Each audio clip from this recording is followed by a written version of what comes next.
Olá, meus amigos, tudo bem com vocês? Espero que estejam bem. Eu sou o Matheus, estou aqui hoje para gravar mais uma reflexão. Nós prosseguimos no nosso objetivo de refletir sobre todo o Evangelho segundo Mateus, o Evangelho de Jesus segundo Mateus. Nós estamos ainda no capítulo 12. Se você ainda não assistiu, entra lá no canal, veja todos os vídeos desde o capítulo 1. Nós temos reflexões de cada assunto, de cada parte dos seus capítulos de Jesus. Aproveite, se inscreva no nosso canal, curte os vídeos, e compartilhe os vídeos, nos ajudando e contribuindo para que a mensagem e a palavra de Deus alcance muito mais pessoas e assim a palavra de Deus chegue em lugares que nós nem imaginamos.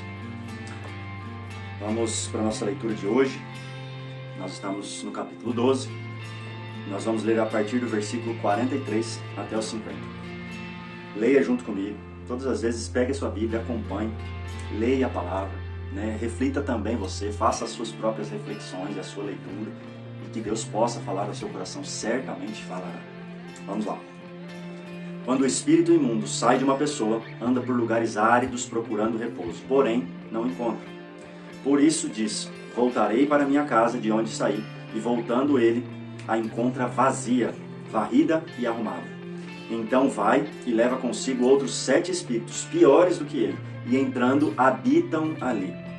E o último estado daquela pessoa se torna pior do que o primeiro. Assim também acontecerá a esta geração perversa. Enquanto Jesus ainda falava ao povo, eis que a mãe e os irmãos dele estavam do lado de fora, procurando falar com ele. E alguém lhe disse: a sua mãe e os seus irmãos estão lá fora e querem falar com o Senhor. Porém Jesus respondeu ao que lhe trouxe o aviso: quem é minha mãe e quem são os meus irmãos? E estendendo a mão para os discípulos, disse: eis minha mãe e meus irmãos.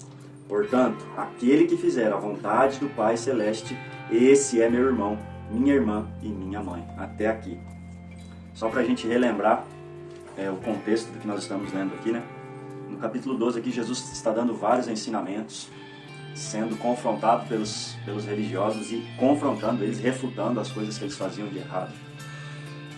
E aqui nesse capítulo 12 tem 3 lembretes aqui de Jesus, que é uma ênfase do próprio Jesus em 3 coisas muito importantes. A primeira coisa, Jesus fez um ensinamento sobre o sábado e ele falou: e eis aqui alguém maior do que o sábado. Ou em outras versões, e o Senhor Jesus era Senhor até do sábado. A outra ênfase, logo no versículo 30, se eu não me engano, ele estava falando sobre os sinais dos profetas, e aí ele dá o exemplo de Jonas, e que ele fala: e eis aqui alguém maior do que Jonas. E logo em seguida ele dá o exemplo da rainha de Sabá, sobre ter ido para ouvir os ensinamentos de Salomão, e aí ele encerra falando: e eis aqui alguém maior que Salomão. E nesses ensinamentos Jesus continua falando sobre o que ele falou lá no versículo 22 e 28, logo que ele expulsa um demônio. No versículo 22, então trouxeram-lhe a Jesus o endemoniado, cego e mudo. Jesus o curou e o homem passou a falar e a ver. No 28 ele disse assim: se porém eu expulso os demônios pelo Espírito de Deus, certamente é chegado o reino de Deus sobre vocês. E aí a continuação desse assunto. Estão conectados esses assuntos aqui onde nós estamos lendo, do 43 ao 50. E a ênfase nesse assunto em que Jesus fala sobre o espírito imundo sair de uma pessoa e deixar aquele lugar vazio, nós vamos refletir juntos sobre isso. Jesus está falando sobre o nosso corpo, nós como pessoas sermos uma habitação espiritual. E aqui o lembrete mais uma vez, eu falei no vídeo passado, não existe meio termo com Jesus e com Deus. Não existe neutralidade. Ou nós estamos com Deus, aliás, ou Deus está dentro de nós através do Espírito Santo, ou o pecado, o mal e o domínio de Satanás habita as nossas vidas e domina as nossas vidas. Não existe outra opção além dessas duas. E Jesus fala claramente sobre isso. Ele fala que quando o espírito imundo sai, um espírito impuro, na palavra original aqui, que traz sobre impureza, sobre falta de santidade, sobre não ser separado e santo, ele deixa esse lugar vazio, ou seja, ele deixa muito claro para nós que existe um vazio espiritual por nós e que precisa ser preenchido por Jesus, pois o preenchimento que Jesus faz espiritualmente em nós é o único que completa o ser humano. E quando nós entendemos que existe esse vazio, mas não convidamos Jesus, não clamamos por Jesus, não chamamos Jesus para entrar, certamente o pecado dominará e o espírito imundo fará morada nesse lugar. E aqui ele enfatiza sobre isso, sobre ser uma habitação. Ele diz assim no versículo 45: Então ele vai e leva consigo outros 7 espíritos piores do que ele, entrando e habitando ali, ou seja, faz morada naquele lugar. E é o que Jesus está querendo enfatizar. Eu desejo preencher esse vazio e fazer morada dentro de você. Essa é a maior ênfase desse ensinamento de Jesus. A presença de Jesus dentro de nós completa o ser humano, completa o ser que foi criado por Deus. Pois quando um espírito imundo habita nesse vazio, as consequências são catastróficas. E nós vemos aqui claramente que Jesus fala que o estado dessa pessoa é pior do que o anterior. Porque certamente o espírito mau não veio para fazer coisas boas, e sim para destruir essa habitação. Segunda ênfase, Jesus traz um novo conceito sobre fé e comunidade. Versículo 46. Enquanto Jesus ainda falava ao povo, eis que a mãe e os irmãos dele estavam do lado de fora, procurando falar com ele. E aí Jesus responde, né, que a sua mãe e os seus irmãos são seus discípulos e aqueles que fazem a vontade do Pai. E Jesus estava trazendo aqui um conceito novo para os ouvintes da época. Que a comunidade de fé, aqueles que criam em Deus, que caminhavam com Deus, era uma família na fé, um novo conceito de comunidade. Aqueles que tinham a mesma fé eram como família. Jesus era o irmão mais velho de todos esses grandes irmãos, todos filhos de Deus. Ele estava trazendo, né, aquele conceito verdadeiro de quem são os verdadeiros filhos de Deus.